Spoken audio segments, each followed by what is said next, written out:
जब हम मरकुस रचित सुसमाचार उसके 16वें अध्याय के 17वें और 18वें पद को देखते हैं, वहां यीशु मसीह कहते हैं, और विश्वास करने वालों में ये चिन्ह होंगे। जो विश्वास करेंगे उनके अंदर ये चिन्ह होंगे। और तब यीशु मसीह पहले चिन्ह के लिए कहते हैं, वे मेरे नाम से दुष्ट आत्माओं को निकालेंगे।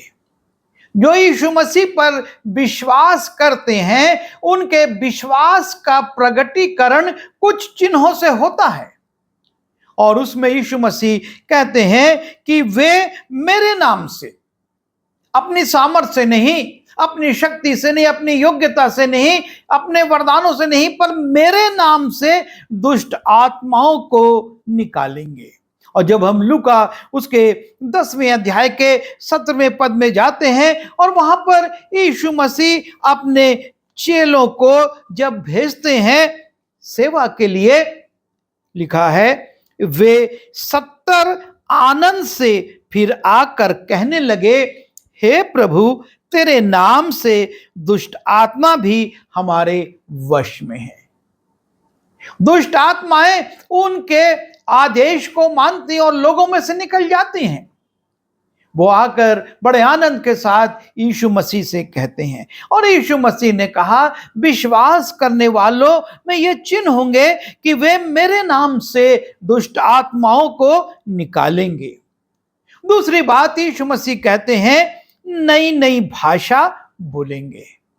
जो विश्वास करते हैं वो नई नई भाषा बोलेंगे। और प्रेरितों का काम उसके 2 अध्याय के 4 पद में हम देखते हैं, यीशु मसीह ने जो वायदा किया था कि जब तक तुम सामर्थ्य नहीं पाओगे, यरूशलेम में रुके रहना।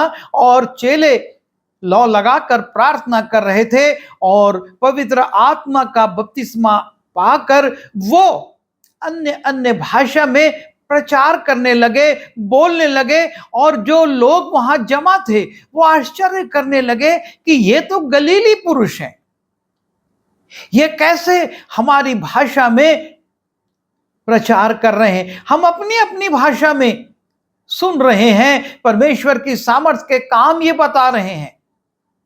क्योंकि यीशु मसीह ने कहा था कि विश्वास करने वालों में ये चिन्ह होंगे, और वो नई नई भाषा को बोलेंगे। और ये गलीली पुरुष परमेश्वर की सामर्थ्य से वहां पर नई नई भाषा में, अलग अलग भाषाओं में लोग सुन रहे हैं और ये प्रचार कर रहे हैं। तीसरी बात, यीशु मसीह वहां पर कहते हैं कि वे सांपों को उठा लेंगे। अर्थात खतरनाक चीजें भी अगर उनके जीवन में आती हैं, उससे उनको हानि नहीं होगी, वे सांपों को उठा लेंगे। सांप प्रतीक है हानि का, वो कभी लाभ देने के लिए नहीं आता, हानि के लिए। और लूका रचित सुसमाचार उसके 10वें अध्याय के 19वें पद की पहली लाइन में लिखा है, तुम सांपों और बिच्छुओं को रौंदोगे। ये हानिप्रद चीजें जो हमारे जीवन को, हमारे शरीर को हानि पहुंचा सकती हैं, लेकिन विश्वास करने वालों पर यह भी प्रबल नहीं होंगी। विश्वास करने वालों का ये चिन्ह है कि वो सांपों को उठा लेंगे। और तब चौथी बात, यीशु मसीह कहते हैं कि यदि वे नाशक वस्तुएं भी पी जाएं तो भी उनकी कुछ हानि ना होगी। नुकसान देने वाली चीजों को वो उठाएंगे, नुकसान नहीं होगा। और यदि वो उनके शरीर में भी चली जाएगी नाशक वस्तुएं, तो भी उनको हानि नहीं होगी। और हमने कई बार ऐसा देखा है, हमारी एक बहन को जो हमेशा बोलती थी कि हम पर ये जादू टोना, ये शक्तियां प्रबल नहीं होती। एक रात वो खाना खा रही थी और बिजली नहीं थी, और खाना खाते खाते उसको सब्जी में कुछ गुठला सा लगता है। वो सोची कि चूंकि ये बैगन की सब्जी है और इसमें अदरक डाली थी, उसका टुकड़ा होगा, और उसने उसको निकाल दिया और पूरे भोजन को कर लिया। रात के बीच में उसको उल्टी हो गई और वो जगी हुई थी। लगभग सुबह 4 बजे उसके घर में काम करने वाली बाई आकर दरवाजा धीरे धीरे खटखटाती है। वो चौंकती है, कौन है जो कि दरवाजा खटखटा रहा है, और वो भी धीरे धीरे। और वो पूछती कौन, और तब वो बाई चकरा जाती है और बोलती है, मैं हूं, मैं आई थी, थोड़ा मुझको जाना है आपसे कहने की मैं आज नहीं आ पाऊंगी। और वो वहां से चली गई और उसके बाद उसने काम करना छोड़ दिया। बाद में जब एक बार उससे मुलाकात हुई हमारी उस बहन की, तो वो कहती है, भाई सच में आप लोगों पर यह जादू टोना कभी सफल नहीं होता।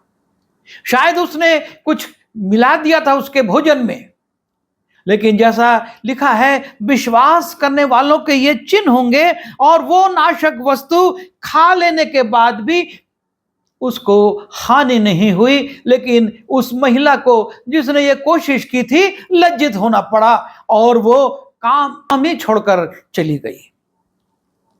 और 5वीं बात वहां पर लिखा है कि वे बीमारों पर हाथ रखेंगे और वे चंगे हो जाएंगे। विश्वास करने वालों के ये चिन्ह हैं कि वे बीमारों पर हाथ रखेंगे और चंगे हो जाएंगे, सामर्थ्य के काम करेंगे। जब हम लूका रचित सुसमाचार उसके 10वें अध्याय के 9वें पद में जाते हैं, यीशु मसीह अपने चेलों को भेजते हैं कि जाओ मेरे आगे और तुम गांव में जाकर लोगों के हाथ ठहरना, प्रचार करना और उनके बीमारों को चंगाई देना। और चेले जाते हैं और इस कार्य को करते हैं, क्योंकि विश्वास करने वालों में ये चिन्ह होंगे। वो बीमारों पर हाथ रखेंगे। और आज भी हम देखते हैं प्रभु के सेवक किस रीति से बीमारों पर हाथ रखते और वो चंगे हो जाते हैं, रोग दूर चले जाते हैं, रोग समाप्त हो जाते हैं, चंगाई मिल जाती है। डॉक्टर आश्चर्य करते हैं, अरे अभी तक तो ये चिन्ह थे, लेकिन ये कहां चले गए। कितने कैंसर के रोगियों की साक्ष्य को हमने सुना है। डॉक्टर अपनी ही रिपोर्ट पर चकरा गए कि पिछली रिपोर्ट तो कुछ कह रही थी और यह रिपोर्ट बिल्कुल विपरीत है। यह है विश्वास करने वाले बीमारों पर हाथ रखेंगे और वे चंगे हो जाएंगे। और यह चिन्ह प्रभु यीशु मसीह ने इसलिए दिए कि हम एक बार फिर अपने आप को परखें, हम अपने आप को जांचें। ये चिन्ह यदि हमारे अंदर हैं तो हम विश्वास में आगे हैं, और यदि नहीं तो हमको विचार करना होगा। 2 कुरिन्थी उसके 13वें अध्याय के 5वें पद में, अपने आप को परखो कि विश्वास में हो कि नहीं। अपने आप को जांचो, यीशु मसीह तुम में है या नहीं। क्योंकि यदि विश्वास है तो हम में यीशु मसीह है, और यदि विश्वास नहीं है तो हम में यीशु मसीह नहीं है। और इसलिए पौलुस कहता है कि अपने आप को परखो, अपने आप को जांचो कि विश्वास में हो कि नहीं। और यह बहुत जरूरी है। हम संतुष्ट होकर बैठ जाएं, हम विश्वास में हैं, तो यह पर्याप्त नहीं है। हमको जांचना है, परखना है कि हम विश्वास में हैं या नहीं। और इब्रानी उसके 10वें अध्याय के 38वें पद में लिखा हुआ है कि मेरा धर्मी जन विश्वास से जीवित रहेगा, और हम जो जीवित हैं उसका एक ही कारण है कि हम विश्वास करते हैं, वरना वो दुष्ट हमको कब से नाश कर देता। लेकिन विश्वास से धर्मी जन जीवित रहेगा। बहुत हानि पहुंचाई अय्यूब को उस दुष्ट ने, लेकिन उसके प्राण को वो नहीं छू सका, उसको नहीं हानि पहुंचा सका और विश्वास से वो धर्मी जन जीवित रहा और उसने फिर से परमेश्वर की दुगनी आशीषों को प्राप्त किया। और इसलिए ये जरूरी है कि हम इन बातों पर विचार करें।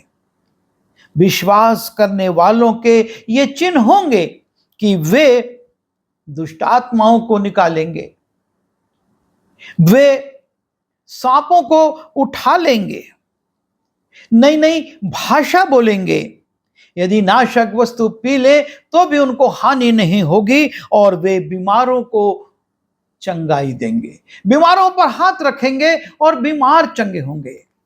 हम अपने विश्वास को जांचें और उसके साथ अपना जीवन व्यतीत करें ताकि हमारी साक्षी इसी प्रकार की हो।